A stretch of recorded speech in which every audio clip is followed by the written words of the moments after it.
Believe it or not, my Russian colleagues are pretty normal people. They share a lot of memes, some of them play video games, most of them seem to have pets they're crazy about, and I'm pretty sure they all put their pants on one leg at a time. So it's easy for me to forget that in a lot of ways, they and I are living in pretty different worlds. That's because the country where they have citizenship is one of the world's worst perpetrators of transnational repression. That means Russia is one of the countries that most aggressively tries to repress its citizens abroad, so that even Russians who manage to leave the country still have to worry about being targeted by their government if they run afoul of it in some way, whether that's through independent journalism, activism, or even just refusing to join the war against Ukraine. And you don't have to look very hard to find examples of this. Just last week, after I started working on this podcast episode, 7 members of the Russian-Belarusian rock group B2, who have been outspoken critics of Vladimir Putin and the war against Ukraine, were jailed in Thailand, supposedly over some problems with their concert permit. Russia's ambassador to Thailand denied that Moscow was involved, but a source who spoke to The Guardian said the band members were detained at the Russian authorities' request, and that Russia has given Thailand a blacklist of musicians it once deported. When Russian Foreign Ministry spokesperson Maria Zakharova was asked about the situation, she accused the band of sponsoring terrorism. Finally, after the group spent nearly a week in a crowded migration prison, they were deported to Israel on January 31st. The situation seems to have ended as well as anyone could have hoped, but not every Russian citizen who finds himself in the government's crosshairs is so lucky. Take the case of Raphael Shepolev. Shepolev is a Russian activist who had been living in Tbilisi, Georgia for about 2 years, when on October 12th, according to one of his friends, he left home to go grocery shopping and never returned. The next day, a misdemeanor case was filed against him in Russia. But it wasn't until December that human rights workers managed to find Shepolev in a detention center in central Russia.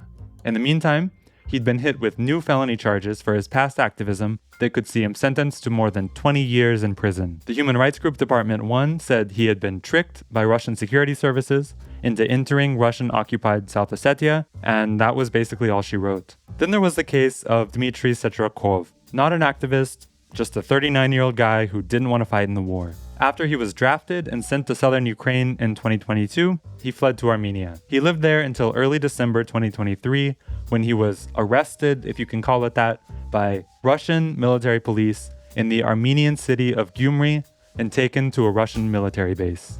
A few weeks later, he was reported to be in police custody in Russia. There's another case like this that really caught my attention because it happened to a Russian activist in Bishkek, Kyrgyzstan, where I used to live. I'll let my first guest today, Dan Storyev, tell you about that one in more detail in a minute. Later, I'll speak to Yana Gorokovskaya, a research director at Freedom House, about the other methods Russia uses to intimidate, harm, and sometimes repatriate its citizens abroad, and about how this has changed since the start of the full-scale invasion of Ukraine. I'm Sam Brazil, Meduza in English's senior news editor, and you're listening to The Naked Pravda.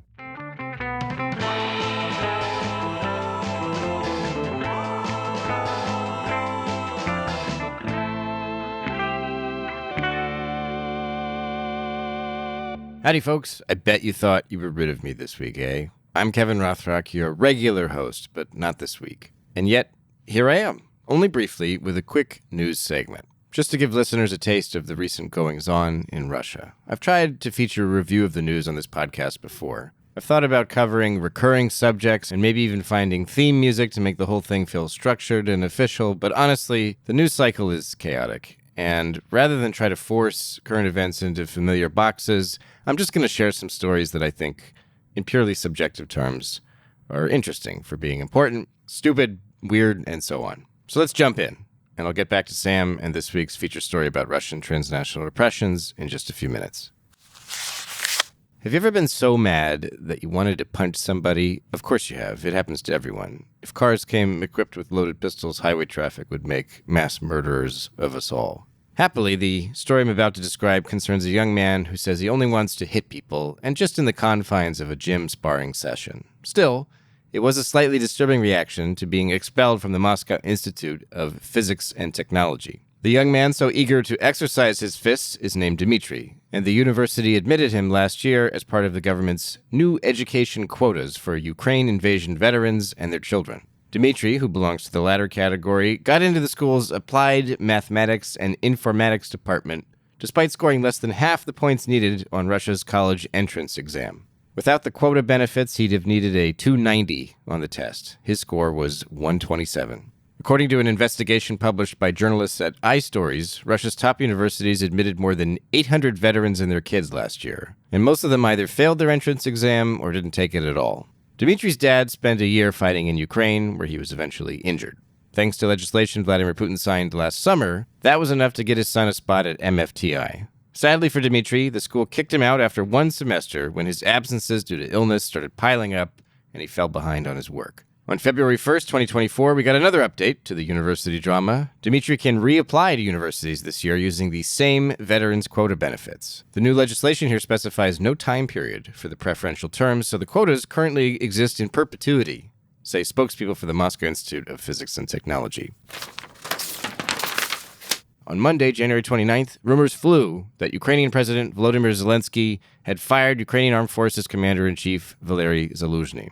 The Defense Ministry and Zelensky's own office later refuted these reports, but journalists in Kiev have confirmed that Zelensky has asked Zaluzhny to step down, and the latter refused to resign. A few days later, on Thursday, Zaluzhny authored an op-ed published by CNN where he complained about the inability of the state institutions in Ukraine to improve the manpower levels of our armed forces without the use of unpopular measures. At the time of this recording, the Washington Post just reported that the government of Ukraine has informed the White House, in the United States, that President Zelensky has decided to fire his top military commander, General Valery Zaluzhny. That's according to two people familiar with the discussion. The Biden administration has reportedly neither endorsed nor objected to the decision, calling it Zelensky's sovereign choice. Investigative journalists at the Dossier Center released a new report with lots of drone footage of a mansion compound thingy allegedly owned by Vladimir Putin. The site is north of St. Petersburg, just 20 miles from the Finnish border, and besides the uncharacteristically modern architecture, the most memorable takeaway is that the grounds are 4 times bigger than the land registration paperwork allows, and the surrounding barbed wire fence actually claimed a little waterfall that used to be open to the public. Now there's a luxury sitting area with a private VIP view of the area. Vladimir Putin stole a waterfall. The Court of Arbitration for Sport, not sports, found Russian figure skater Kamila Valieva guilty of doping and imposed a period of 4 years of ineligibility. That's retroactive, which means she loses all her medals in the Beijing 2022 Olympic Winter Games. The United States Olympic and Paralympic Committee called the ruling a significant win, not only for Team USA athletes, but for athletes worldwide who practice fair play and advocate for clean sport. On Tuesday, January 30th, the whole Russian internet, that is the RU top-level domain, went down for a couple of hours. Coordination officials blamed the outage on flawed software involving the domain name system security extensions, but the incident renewed fears that Russia's digital sovereignty plans mean the days are numbered before state officials take control over Russian internet users' access to the World Wide Web. Pro-Kremlin pranksters Vovin and Lexus keep fooling prominent writers into admitting on tape to sending money to Ukraine. If you're a prominent writer out there, don't talk about this on tape. In December, the duo got Boris Akunin and Dmitry Bykov, causing extraordinary legal problems for Akunin and leading publishers and others to pull their books. This week, they pranked acclaimed novelist Lyudmila Ulitskaya into revealing that she donates book royalties to Ukraine. Immediately afterward, AST, one of the largest book publishing companies in Russia, announced that it was suspending her payments. Contracts be damned. The Mendeleev University of Chemical Technology subsequently revoked her honorary professorship, and Moscow libraries have stopped lending her books. And let's finish with a slightly happier literary story. One of Russia's most famous 20th century novels has returned to the silver screen. Mikhail Bulgakov's The Master and Margarita is back, baby, reinterpreted by American-Russian filmmaker Michael Lokshin. State pundits and propagandists have attacked the director for anti-war and anti-Putin comments, but the movie had a good opening week, topping Russia's box office and earning more than $500,000 on its first day. Not a bad sum for a Russian-made film. The movie was filmed in 2021, before the full-scale invasion of Ukraine, and Lokshin got roughly $10 million in funding from Russia's Cinema Foundation, the state's key funding agency for the domestic film industry. Medusa film critic Anton Dolin quite liked the new adaptation, saying that it manages to retain the sharpness of the original source, which mocks Soviet power, and at the same time offers the viewer an innovative perspective on a classic text. And with that, now back to Sam and this week's show.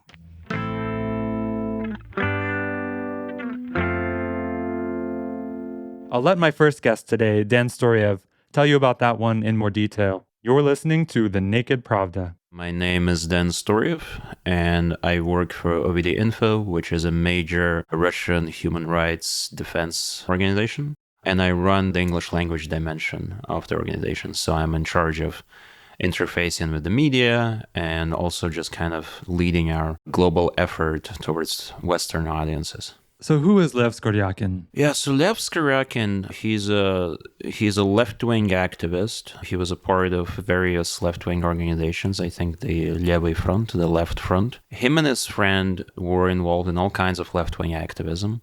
So at one point, they went out on an action in Moscow, I believe it was. It was called the Chekist Day, and it was supposed to... So Chekists, that's how some people in Russia call law enforcement officers. It kind of echoes back to the KGB era, and Chekist is a sort of a colloquial term for like a security service agent, right? So Lev Skoryakin and his friend, Ruslan Abbasov, Lev and Ruslan, they went out onto the street with a banner saying, congrats on the Chekist Day.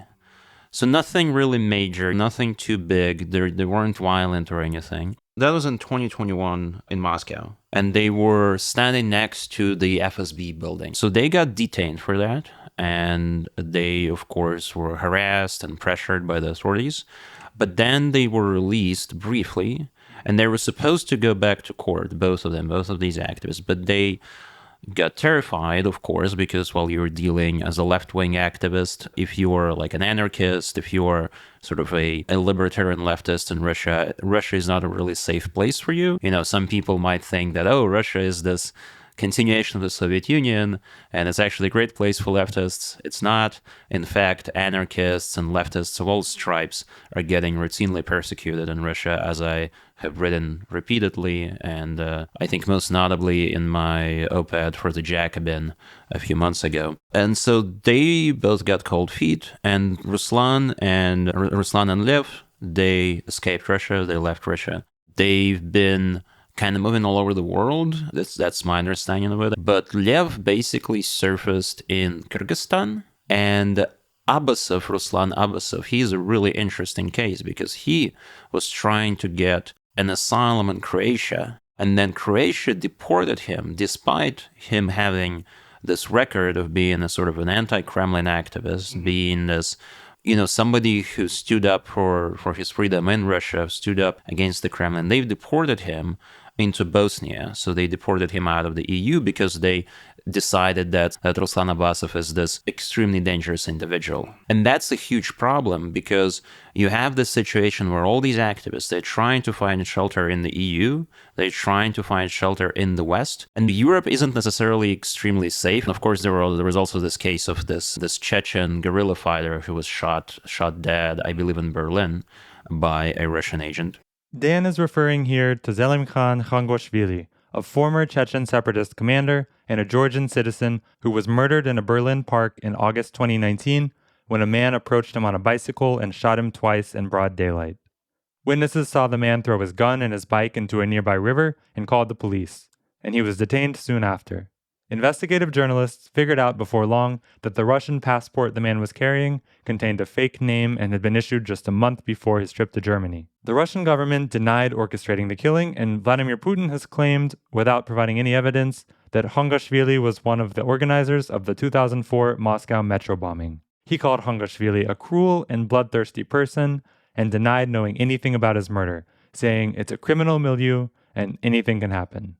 In 2021, the German government expelled 2 Russian diplomats in response to the murder, which it said Moscow had ordered. So, again, Europe isn't necessarily safe, but it's safer than, a whole lot of other countries. It's safer than Bosnia. It's safer than Kyrgyzstan, as we found out in Lev Skoryakin's case. So Lev Skoryakin, he was in the process, actually, of moving to Berlin, moving to Germany, right? So he was figuring out his visa. And then local authorities, Kyrgyz authorities, sort of caving into the pressure of the Russian state, of the Kremlin. They took away his passport, they put all sort of pressure on him, and eventually they've kidnapped him. And in collaboration with the Russians, they disappeared him and then delivered him into Moscow. On the way to Moscow, he was beat up and otherwise brutalized. So if we can back up and slow down a little bit, When you say he was kidnapped, what does that mean? Did someone like beat him up and put him in a bag and drive him away? Like, what does it look like? So the information that we have is that it was in Kyrgyzstan, and then either the local authorities or the FSB pretending to be local authorities, what have you, basically got him, put him in a car, and then moved him across the border. Whether or not, I'm assuming it was by plane, or by train, we don't really know. And then he wound up in Moscow. So after a few weeks of him just missing, it's one of you guys' lawyers from OVD Info who found him in Moscow. Yes, so it was our affiliate lawyer. Yevgenia Grigorieva, who found him.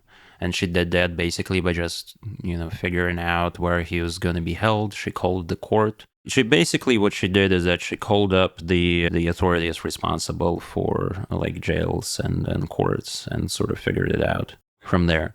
And yes, and then she found him. And then she worked with him on preparing his defense, and ultimately he was released. But it's kind of surprising, right, that he was just released with a pretty large fine if they went through all the trouble to get him back to Russia. Do you think there was an order at the top behind this?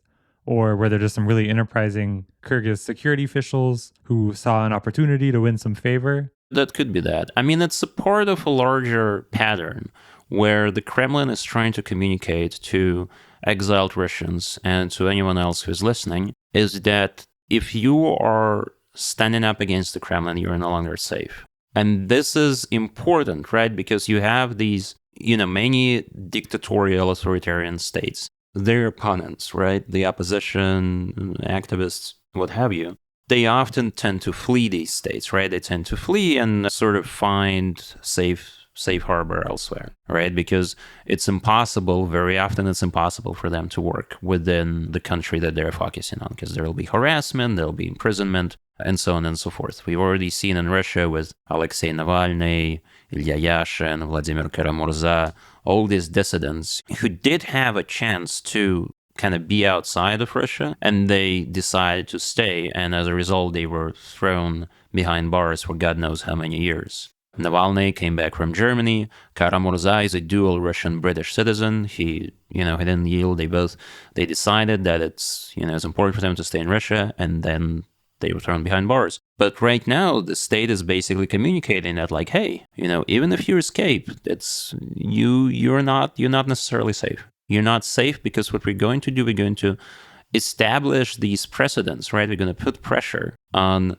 the governments that we can put pressure on to kick you out, to deport you, to detain you. And this can take many forms, right? Kyrgyzstan is probably the most kind of horrifying example of them all, arguably because, the Russian operatives could just basically like walk in, grab the guy, and kidnap him.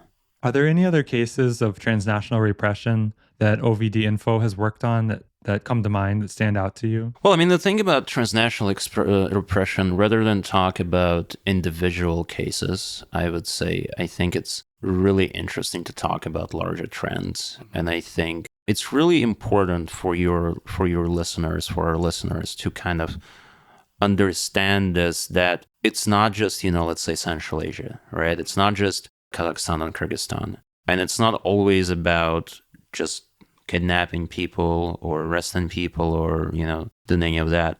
It's also about preventing people from kind of living their life. I mean, if we're coming back to Kyrgyzstan, I think a really interesting example is the story of Krasnaya Krysha. And Krasnaya Krysha translated as Red Roof.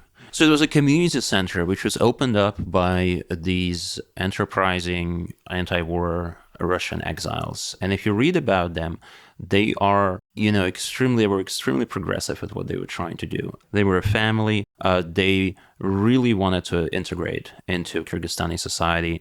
Their daughter was learning Kyrgyz. They really wanted to kind of bring these communities together, right? Russian exiles and then I guess Kyrgyzstani civil society. And then they faced all the same tactics that they would face in Russia: harassment, bullying from the authorities, threats of arrests, of deportations, and so on and so forth. The Red Roof co-working and co-living space closed in March 2023.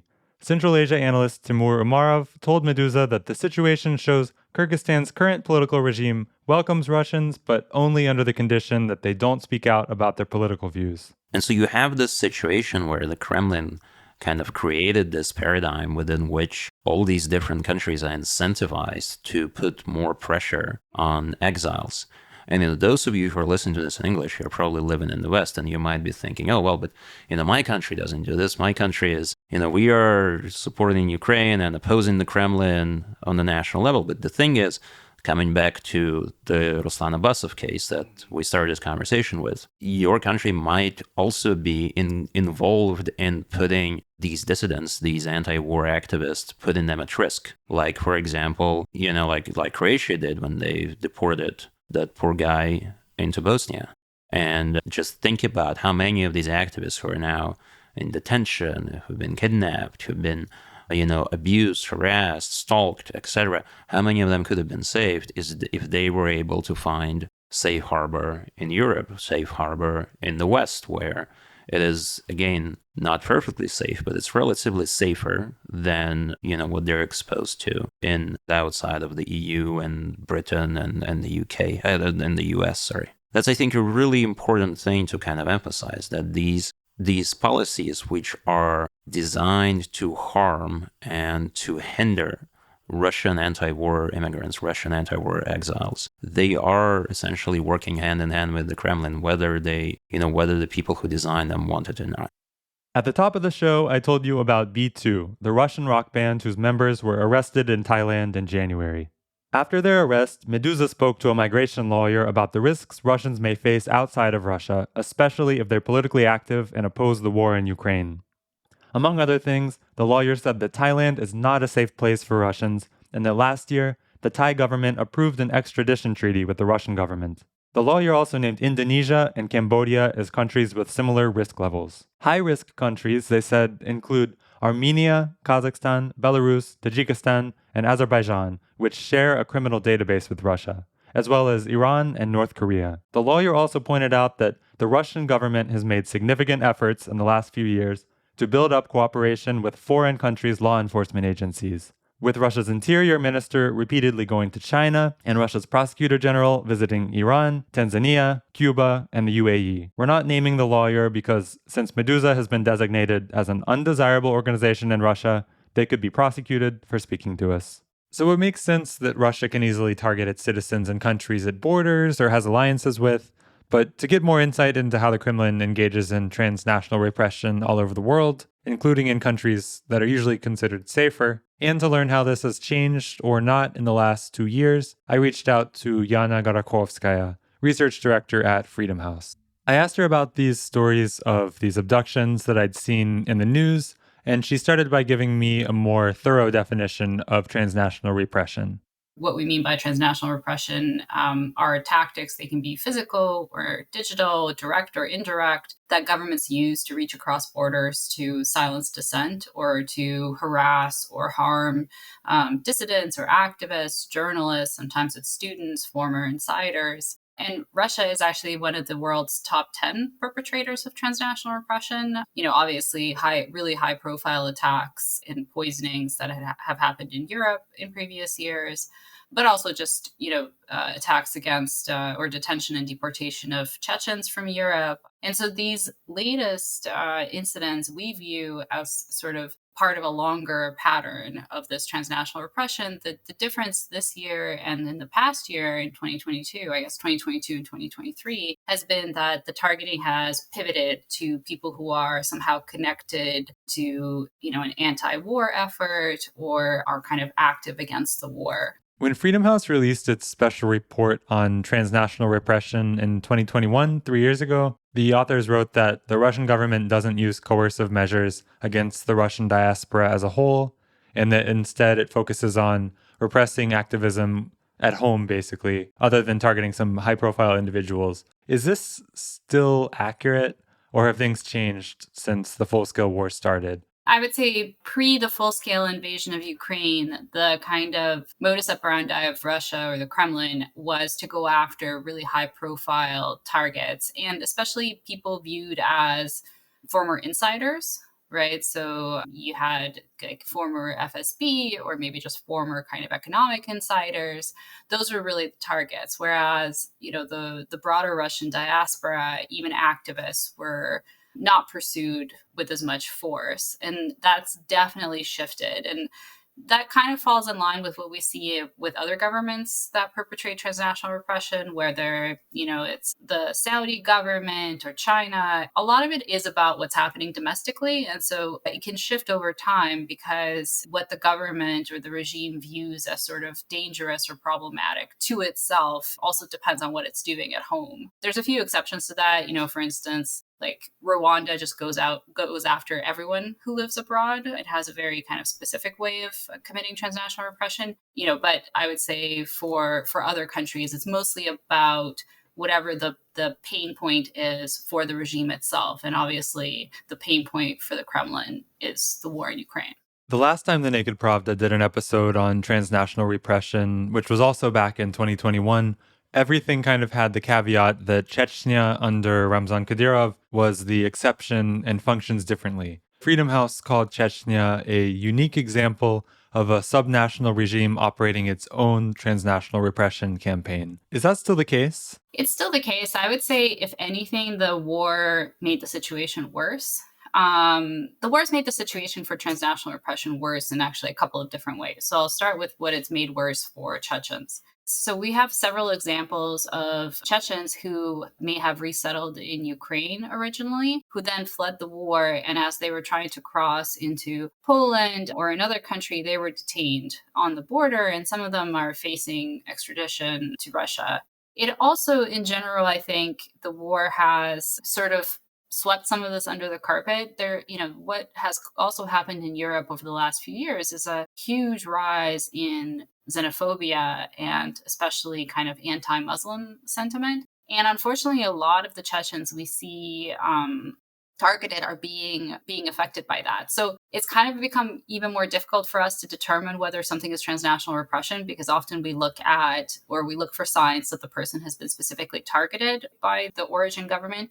And when that happens in immigration cases, it's usually because the government accuses a person of terrorism or membership in an extremist group or something else that will get their asylum application or immigration application flagged, basically. In Europe, it's become really difficult because honestly, governments are just going after migrants in general in Europe. And so some of these Chechens who have been sent back to Russia, it's not totally clear that Russia was the active agent in them going back. But certainly what happened to them when they landed in Russia has been terrible. I mean, several have disappeared. So that's been one effect, is that the war has sort of covered up this other trend. What we also saw last year, and we've continued to see this year, is that because the situation has become for rights and freedoms inside Russia so terrible, it's actually becoming more of a host country for other governments to commit transnational repression. So that's Central Asian governments, but also Belarus.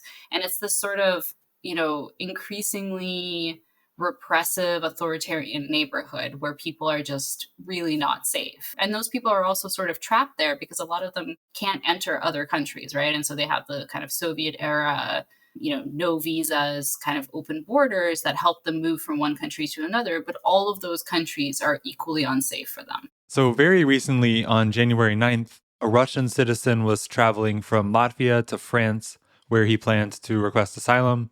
But he had a layover in Czechia, where he was arrested by Czech police in the Prague airport in response to a Russian warrant. So I wanted to ask you about Interpol abuse and how that's changed, because I'm wondering why European countries would ever comply, especially now, with these Russian Interpol alerts when there are so many examples of Russia using this international warrant system to target its political enemies. Yeah, Interpol is an interesting kind of agency. So I guess the first thing to explain is that, even calling them arrest warrants, it's not true, right? These aren't, if you have an Interpol notice, it's not an arrest warrant. Interpol is not a policing agency. It's an information sharing agency. And so what a notice is just being flagged that you are wanted for some reason. It is not like an international arrest warrant. So I think that's one thing. So like when we think about Interpol, we think, oh, it's an international arrest warrant, but it's not. It's just information sharing. But countries do invest quite a bit into Interpol, and for obvious reasons, right? Interpol helps countries share information about terrorists, organized crime, lost passports, kidnapped children, all of these things. And so countries have a vested interest in maintaining Interpol as an organization and acting on the notices it puts out. And so that's one of the reasons that countries continue to act on Interpol notices that are issued by countries like Russia, that are issued by China. Syria recently got its full kind of privileges back at Interpol. So, this is not kind of unique to the Russian case. And it's also not unique that countries continue to detain people, even in the context of this war, even in Europe, where I think people are probably more aware of the war than they are in other places as kind of a daily fact of life. So Interpol, I would say, there's been efforts to change Interpol from the inside to make it more transparent. For instance, to allow you to say, search the database for your own name, like to see if you're actually wanted. Because if you are, then traveling across borders is actually really dangerous and you may want to not do that. It's not really possible to do that. They don't put all their information online. They don't put all the notices online. So some countries are taking their own kind of efforts to mitigate the threat. So for instance, the US actually issued in 2023, the Justice Department issued special guidelines that you can't be detained solely on an Interpol notice. So there has to be some other kind of something underneath that. And that's great. So because actually there were a couple of Russian citizens, this was years ago, but who were held in ICE detention because of Interpol notices from Russia. And they spent, a really long time in ICE detention in otherwise very ordinary immigration proceedings. So this is a real threat. So aside from Interpol abuse and abductions like what happened in Kyrgyzstan and Armenia last year, what are the other tools in Russia's transnational repression toolbox? I mean, obviously there are assassinations, but that's pretty extreme.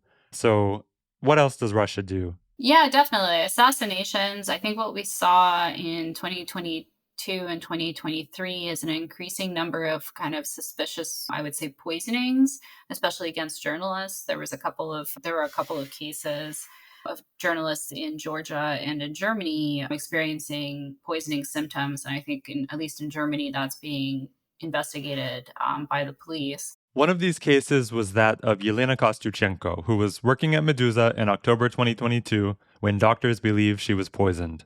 This appears to have happened when she was on a trip to Munich, where she had a visa appointment at the Ukrainian consulate. Apart from Kostyuchenko, at least 2 other Russian women appear to have been poisoned outside of Russia in the last 2 years. Journalist Irina Bablayan from Echo of Moscow and Natalia Arnaud, the president of the Free Russia Foundation.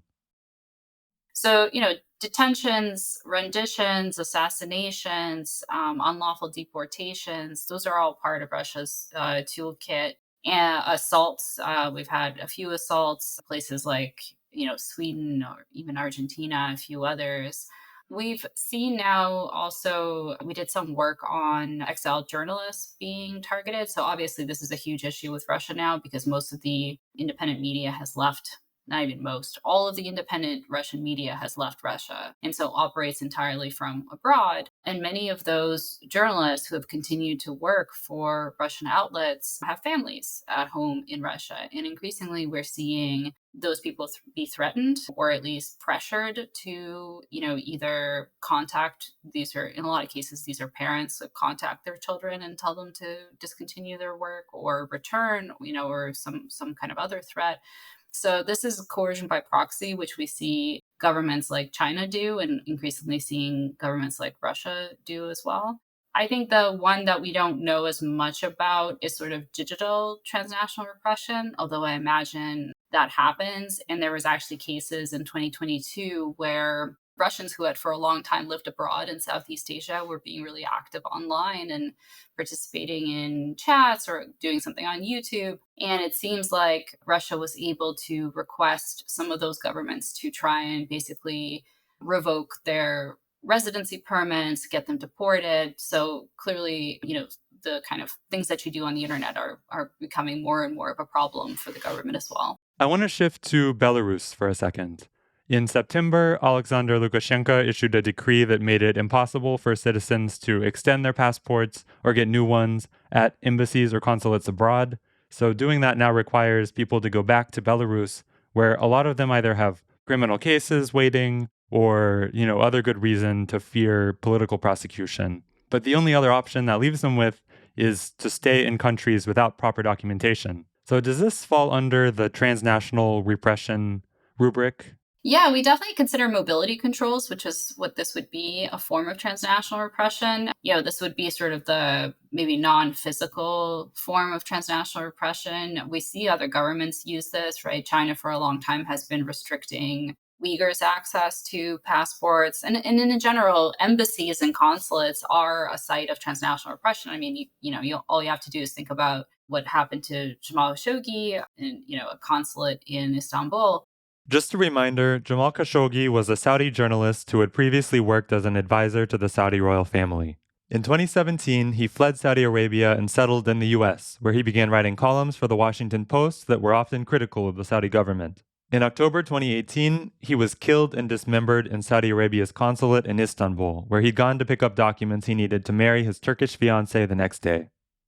So this is something that governments do. And it builds upon, we were already hearing that people were being threatened in Belarusian embassies when they went in for documents or something else, and they were sort of being threatened and shown, in some cases, photographs of themselves participating in protests abroad. So participating in pro-democracy protests abroad. So, yeah, I think this is all kind of par for the course. We know that, Belarus had the really striking example of transnational repression when they landed the Ryanair flight to arrest a journalist who was on board. Here's another quick reminder in case you missed this story. In the spring of 2021, Belarusian journalist Roman Protasevich was detained in Belarus after the authorities forced his Ryanair flight from Athens to Vilnius to land in Minsk.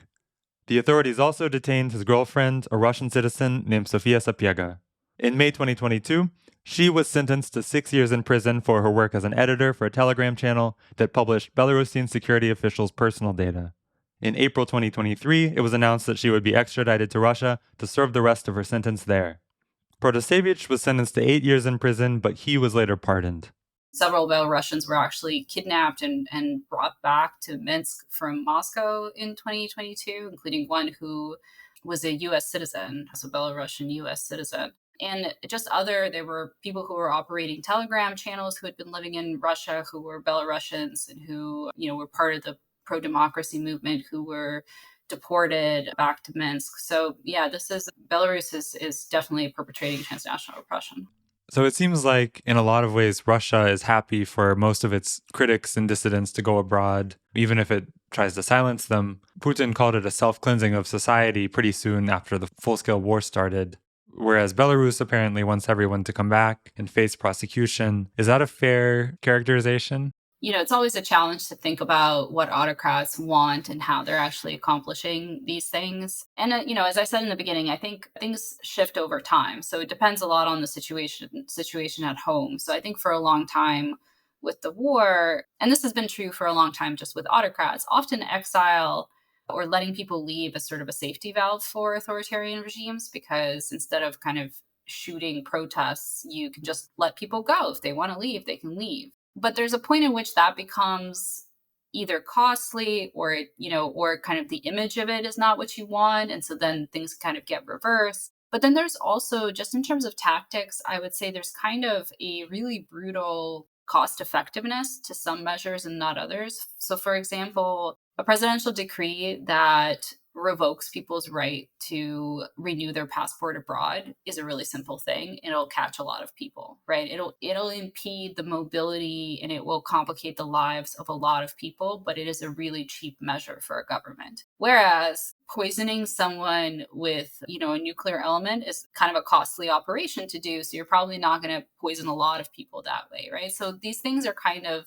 or digital repression, right? For certain countries that already have a really extensive infrastructure of digital monitoring and surveillance, digital repression for them is not a difficult thing to do.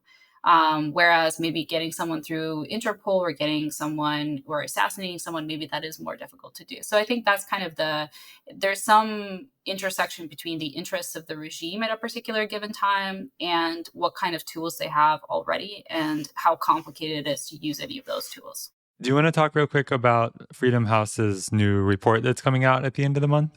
Yeah, so our next, it's not a report, we're just doing, so what Freedom House does is we have a database of physical direct incidents of transnational repression, and it starts in 2014. And so every year in December and January, we update it with new cases, and it will include cases from 2023. And I don't want to kind of give away any of the data, but I will say that sort of Russia's continuing campaign against dissidents and anti-war activists is going to be a sort of a main feature of this update.